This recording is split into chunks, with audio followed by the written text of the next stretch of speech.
capítulo a capítulo, página a página, irla meditando. De algún modo tiene relación de la relación de Dios y su pueblo, que es el pueblo de Israel. Dios y su familia. Cuenta incluso. Efectivamente. Hola, qué alegría tenerlos hoy aquí con nosotros en esta nueva edición de Al Pan Pan. Soy Jorge Ignacio Domínguez, el editor del periódico en español de la diócesis de Brooklyn, Nuestra Voz, y está aquí conmigo, como siempre, por supuesto, el padre Tomás del Valle. Muy buenos días, tardes, noches, no importa el momento en que nos sintonice.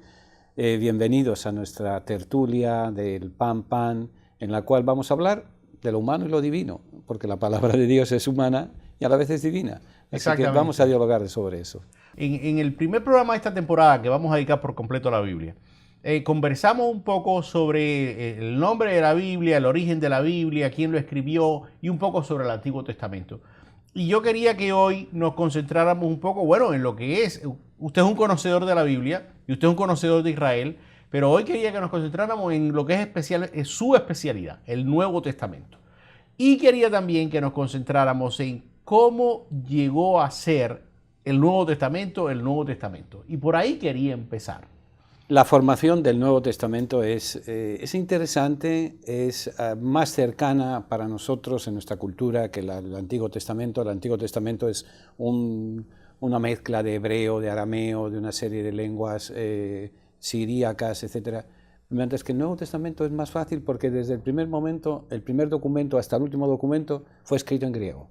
¿No hubo versiones anteriores en arameo? No. Posteriormente se hicieron traducciones, pero los textos de Mateo, Marcos, Lucas, Juan, Pablo, San Juan en Apocalipsis y demás están escritos en griego. ¿Por qué, padre? Porque era la lengua culta, era la lengua adecuada para... Parece ser que los primeros cristianos, los primeros seguidores del camino, que era como se les llamaba al grupito en torno a Jesús, eran poco ilustrados y se conformaban con lo sabido. Pero cuando empieza ya la expansión, hay que recordar que Jerusalén era uno de los centros de cultura y de religión más importantes en el Medio Oriente en el siglo I. Tal es así que cuando hay la destrucción de Jerusalén, del templo de Jerusalén, el oro que había en el templo se puso en circulación y el valor del oro bajó en el imperio el 50%. Por la cantidad de oro que sacaron del templo. Entonces empiezan a entrar a formar parte de la comunidad creyentes de origen griego, de Chipre. El mismo Pablo, su mentalidad, su formación intelectual era griega. Entonces se sentían más cómodos. Y para esta gente había que escribir. Y para ellos había que escribir. Hay que recordar que durante varios siglos los griegos dominaron lo que es la Tierra Santa, lo que es la provincia romana de Judea, que es hoy día Israel. Entonces, hasta el punto de que en Galilea era borde, frontera, con el mundo pagano y el mundo judío. Y esta es la influencia que en el grupo de los 12 seguidores de Jesús hay dos de nombre griego, Felipe y Andrés. Felipe significa amigo de los caballos y Andrés varón, macho, masculino. Entonces, la primera comunidad se funda en Jerusalén. Hay comunidad en Palestina, en Galilea, en torno a Cafarnaún, y hay comunidad en Roma. Desde esa tripleta se van extendiendo y la mejor forma de comunicar era el griego.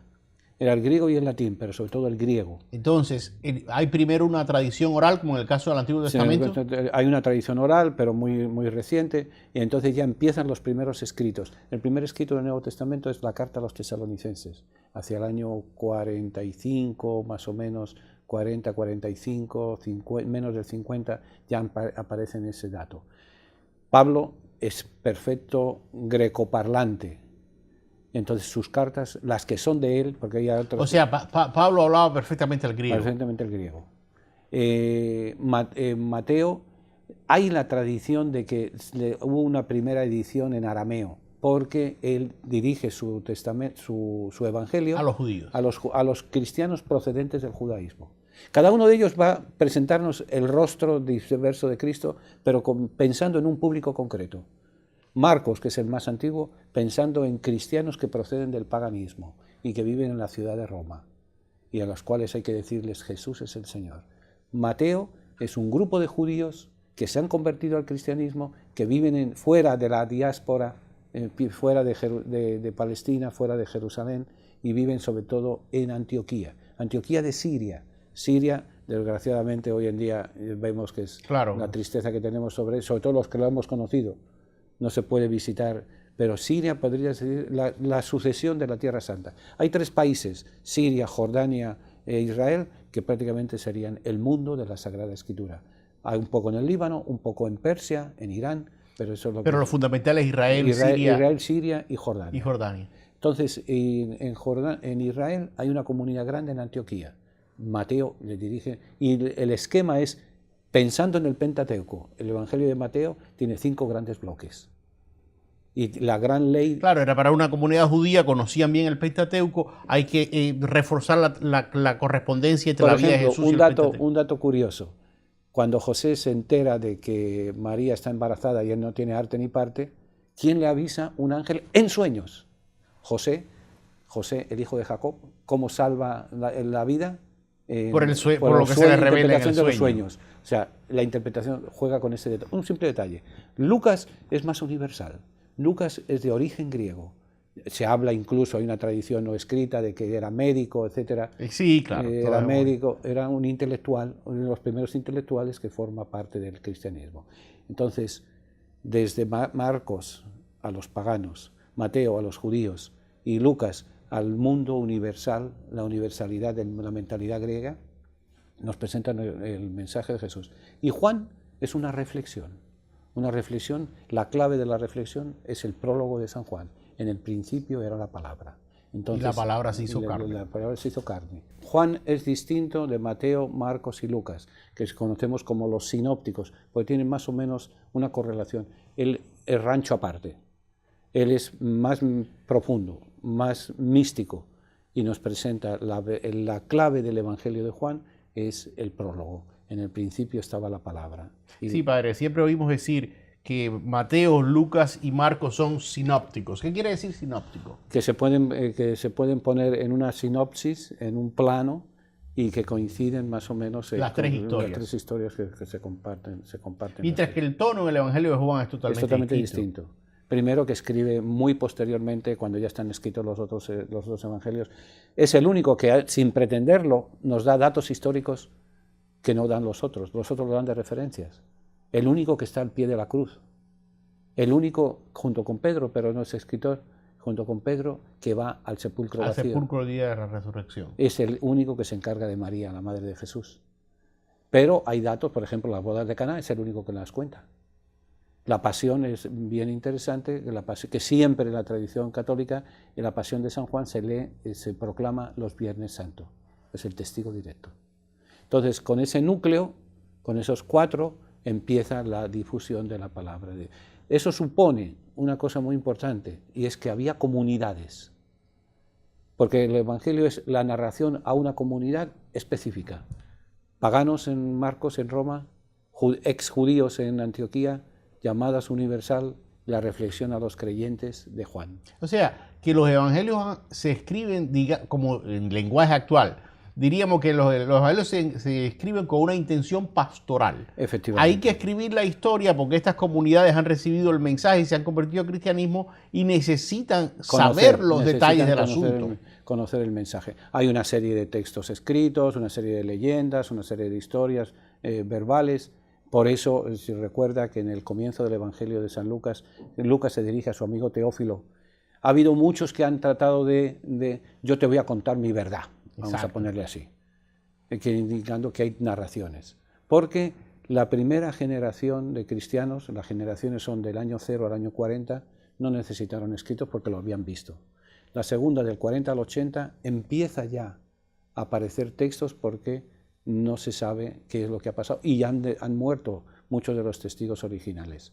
Y ya la tercera generación, del 80 al 120, es ya completamente a ver qué es lo que me recuerda, qué es lo que me trae, y es cuando aparecen muchos de los evangelios apócrifos y muchos de los relatos externos a la Sagrada Escritura. Ese es el núcleo del Nuevo Testamento, los 4 evangelios, la narración de la vida de Jesús, o lo que llamamos el querigma. O sea, Cristo es Dios, se encarnó de María la Virgen, murió en la cruz por nosotros, resucitó y con su resurrección nos ha rescatado y nos promete la resurrección a nosotros. Y nos inaugura una nueva forma de ser y de estar en el mundo. Exactamente. El reino de Dios. Que fíjate que es curioso. Jesús habla en todo el tiempo del reino, pero nunca lo definió. Dijo cómo se llega, cómo se aparta, cuáles son las leyes, pero nunca lo definió. En parte, dicen algunos pensadores, en parte para no reducirlo. Porque si decimos, el reino de Dios es esto, si no es eso, no sirve. No, el reino de Dios es tan amplio que cabemos todos. Exactamente. Padre, ahora vamos a ir a una pausa comercial. Regresen con nosotros después de esta pequeña pausa. Los esperamos.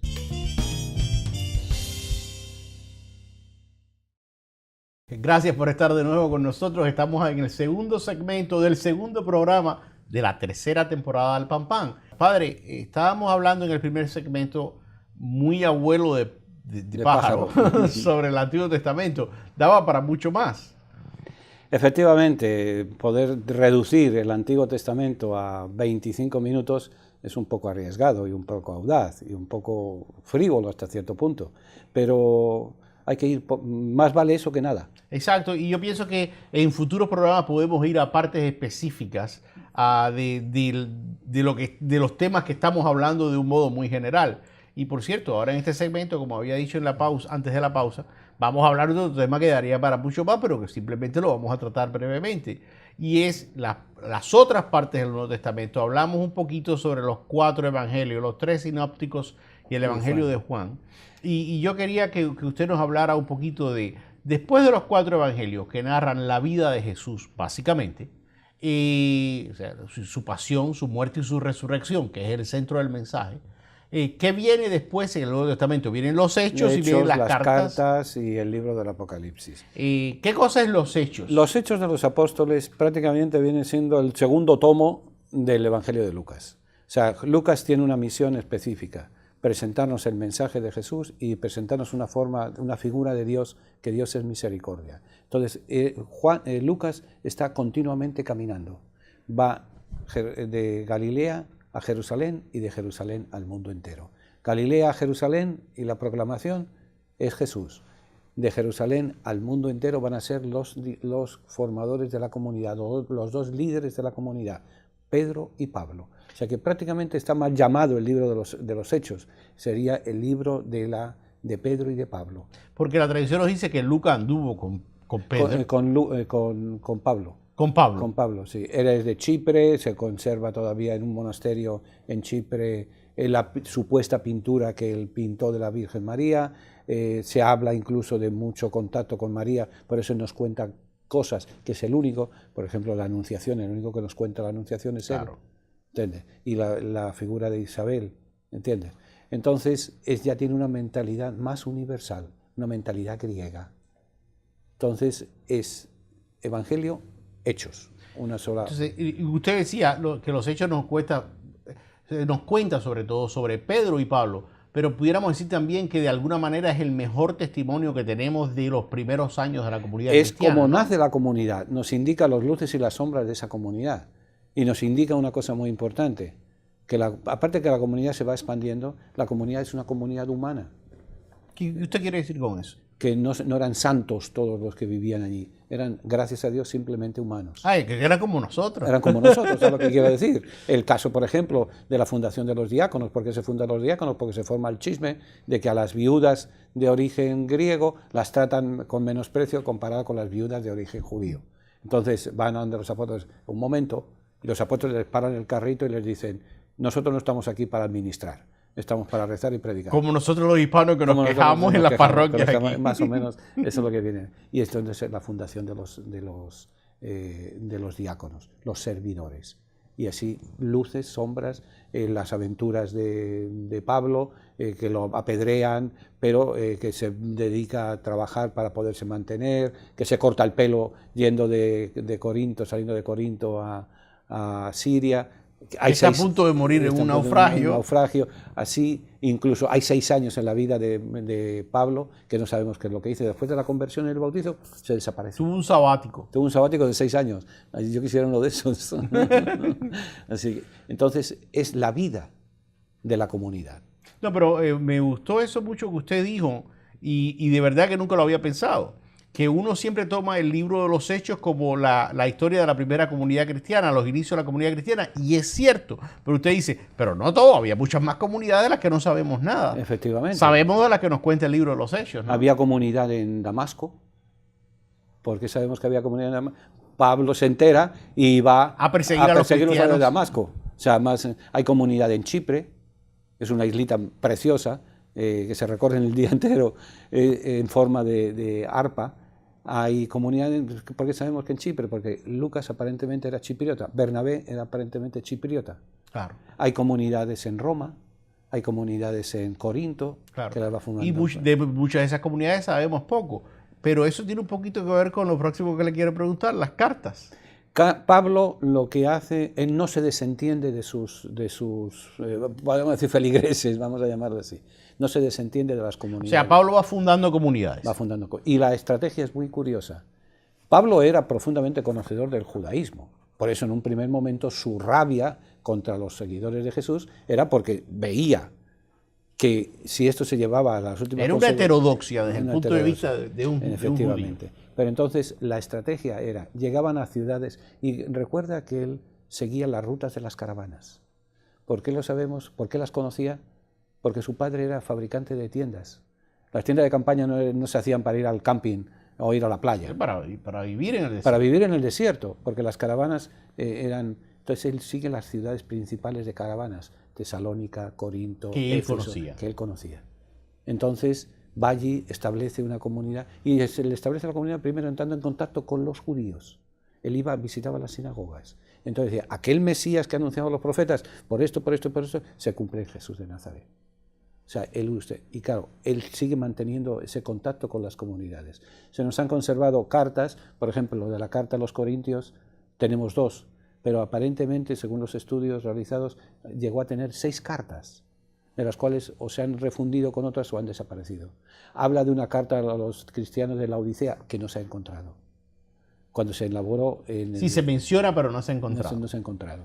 Entonces, eso por un lado, Pablo por un lado, Pedro va por otro. Pedro va a Antioquía de Siria y de Antioquía de Siria se traslada a Roma. Sí, quería recordar, tenemos cartas de varios de los apóstoles, pero el escritor fue Pablo. O sea, que decir, Pablo fue el que más escribió. El que más cartas atribuidas a él tenemos. Sí, porque hay algunas cartas que se sabe que no las escribió él, que las escribió en su escuela. Pero claro, es lo como hoy en día el presidente de Estados Unidos hace un discurso que la mayoría de las veces... No se sentó y lo escribió él. El Papa publica encíclicas que no las escribió él, dio las ideas, le elaboraron...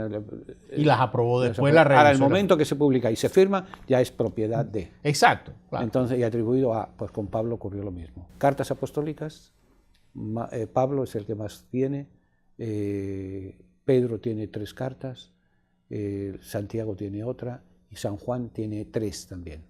Y tiene un texto aparte, Evangelios, cartas y el libro del Apocalipsis. Que es, digamos, el tercer elemento distinto de los demás del Nuevo Testamento. Tenemos los 4 Evangelios, sí. Tenemos las cartas apostólicas, como usted bien dice, de los apóstoles, y tenemos ese libro súper misterioso y fascinante que lo cierra, que es el Apocalipsis. Sí, porque es un libro, es prácticamente el único gran libro del género literario llamado la Apocalíptica. Porque hay referencias apocalípticas en Daniel, en algunos de los profetas, pero como texto completo solamente se conoce en el mundo cristiano el Apocalipsis o la revelación de San Juan. Nosotros en algún momento tenemos que volver al Apocalipsis, en el sentido de, habla de muchas cosas que nos fascinan. El fin de los tiempos, las señales del final de los tiempos, el papel del demonio y del Mesías y de la Virgen. Es decir, hay una serie de temas en el Apocalipsis que son fascinantes, ¿no? Sí, efectivamente. Y hay una cosa muy importante. Hay que tener en cuenta que el libro no es fácil de leer. Y en segundo lugar, está escrito en clave. ¿Qué quiero decir con esto? Escribe Juan para animar a las comunidades cristianas que están siendo perseguidas desde Roma. Y esas claves hay que conocerlas para entender. Por ejemplo, cuando habla de la Babilonia maldita, la Babilonia que está refiriendo es Roma. Claro. Cuando habla el juego de números, el 666, ¿por qué 666? Pues porque decodificando cada uno de esos números, el enemigo nuestro es Nerón, el emperador. Claro, está hablando en clave. Por eso muchas veces se dice, uno de los argumentos, el autor del libro del Apocalipsis, que es San Juan, que no es San Juan, porque no, en un momento de persecuciones no vas a decir yo Juan, o sea, yo soy el terrorista, vamos a llamarle así. Exactamente. Sino que hay que ver también el contexto social, cultural y religioso, y sobre todo de grandes persecuciones en las cuales se mueve la comunidad cristiana. Gracias, padre. Y como le decía, tendremos que volver en futuros programas a algunos de estos temas mucho más específicamente. Ahora mismo, sin embargo, nos vamos a ir a una pausa comercial. Y cuando regresemos, muy brevemente también, voy a preguntarle sobre cómo esos libros llegaron a formar el Nuevo Testamento. Okay. La respuesta del padre va a ser interesante. Espero que no se la pierdan. Regresen con nosotros en un minuto aquí en Al Pan Pan.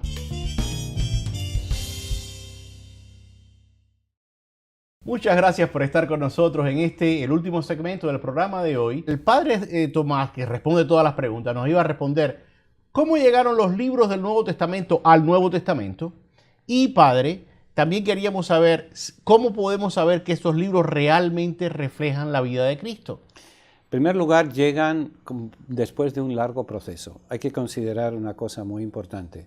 Los 3 primeros siglos, siglo I, siglo II, siglo III e incluso siglo IV, son de grandes persecuciones en la Iglesia. Y por tanto todo tenía que ser hecho bajo cuerda, vamos a llamarle de esa manera. Y la prioridad era la sobrevivencia, directamente. Entonces, cuando se juntaban para la fracción del pan, repetían textos de la Escritura y repetían cosas de la Escritura. Entonces ya llegó un individuo, se llamó Marcos, que aquellas comunidades a las cuales estaban ellos evangelizando no conocían nada del judaísmo. Entonces hay que presentarles quién es Jesús, qué dijo, cómo. Era una operación, si que me apuras, de marketing. Claro. De poder decir, oiga, estamos vendiéndole esto, pero el mensaje es este. Marcos escribe para ciudadanos de Roma, habitantes de Roma, en lo cual había pues al tipo de Nueva York, gente de todos los rincones, claro, paganos. Marcos es el primero que elabora la presentación del mensaje de Jesús. Mateo va a hacer lo mismo, pero fuera ya del ámbito de Israel, del ámbito de la provincia romana de Judea, en Siria. Por eso podemos decir que Tierra Santa no es solamente Israel, es Siria, es el Líbano, es Jordania y es parte de Egipto. Bien, Mateo escribe, le da un esquema de predicación del mensaje de Jesús a una comunidad que procedían del judaísmo. Claro, pero todos estos textos, ¿cómo llegan a formar parte de ese libro que hoy llamamos el Nuevo Testamento? ¿Cómo se define ese libro? Se define, el primero que define, cuando empiezan ya a respirar un poco, el primero que define cuál es la lista es un obispo llamado Papías de Hierápolis, la segunda mitad del siglo II. Y así se fueron... O sea, en el año 100 y tanto. 100 y pico. Así se fueron más o menos sobreviviendo. Es la primera lista más o menos oficial de cuáles son los libros que podríamos decir que forman el Nuevo Testamento. Parte importante de cuando la comunidad se juntaba para la celebración de la Eucaristía era la lectura y reflexión de la Sagrada Escritura. Entonces, claro, conocen el Antiguo, quieren ver lo Nuevo. ¿Y qué forma parte de Después del Edicto de Milán hay un concilio, en el año 325. El concilio... Padre, disculpe que lo interrumpe, recuerdo, con el Edicto de Milán sí, se acaban las persecuciones de los cristianos. Oficialmente. Oficialmente siempre al menos. Quedó algún remanente. Pero en el Imperio Romano se acaban las persecuciones oficiales. Y hay un poquito de respiro para los cristianos. Entonces el concilio de Nicea lo convoca el emperador con el permiso del Papa, o lo convoca el Papa con el apoyo del emperador, tanto monta tanto. Entonces, una de las cosas, además de pregar con la herejía de Arrio, el arrianismo, una de las cosas que hacen es hacer el canon de los libros que se consideran como parte de la Sagrada Escritura. Y ya ese canon es mucho más oficial que la lista de Papías, claro, porque afectaba a la Iglesia Universal. Y está tomada, la resolución está tomada en asamblea conciliar. Después va a haber un papa, el Papa Gelasio, que siguiendo las pautas de San Dámaso, elabora la lista de todos, aquí el Antiguo y el Nuevo Testamento. Dice, este libro pertenece, el Antiguo, el Nuevo Testamento, incluso los Evangelios apócrifos, también habla de ellos. Entonces ya prácticamente así se sigue usando esa lista de la Biblia. Del Antiguo Testamento, la versión que se va a usar va a ser la versión de los 70, la traducida en Alejandría, que es la que va a usar Pablo, van a usar los primeros apóstoles, los primeros mensajeros, misioneros. Va a haber un problema con la Reforma Protestante. Uno de los impulsos de la Reforma Protestante es el acercamiento a la palabra de Dios. Hay que pensar que a segunda mitad del siglo XV se inventa la imprenta. Y lo que antes tardaban 3 años en escribir una copia de la Biblia, en 3 meses se pueden escribir 1000 copias de la Biblia. Entonces es la difusión de la palabra. Y entonces hay una nueva importancia por la imprenta y por la reforma en volver a la lista oficial cuáles son los libros que hay que incluir. Entonces el mundo protestante, el mundo de la Reforma, siguen en el Nuevo Testamento el mismo.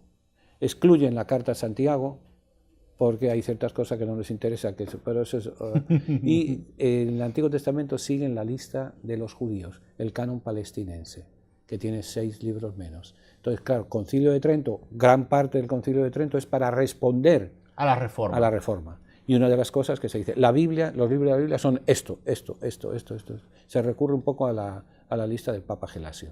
Y ya prácticamente ese tema de qué libros forman la Biblia ya no se ha vuelto a tocar. Sí, el Vaticano II va a encarecer, va a romper un tabú y una prohibición de casi 1000 años, era el de la no lectura de la Sagrada Escritura por parte de los católicos. Y padre, muchísimas gracias. El tiempo no es ni remotamente suficiente, pero se nos acaba. Gracias por eso, y nosotros vamos a volver a esos 2 temas, lo que usted mencionó ahora. Bueno, el objetivo de toda esta serie es que leamos la Biblia, lo que dice el Concilio Vaticano II, y vamos también en un programa a volver al tema de la prohibición de la lectura de la Biblia, pero hoy no tenemos tiempo para más, y como siempre usted tiene la última palabra, por favor. Mi última palabra pues es prácticamente la misma última palabra del programa anterior y que se repetiré todos los programas. Lo importante no es conocer la Biblia, cómo se compuso, quién lo escribió, quién no lo escribió. Lo importante es leer y rezar con la palabra de Dios. Nunca se olviden de aquello que decía San Gregorio Nacianceno: cuando rezamos, hablamos con Dios. Cuando leemos su palabra, Dios habla con nosotros. Muchísimas gracias, Padre.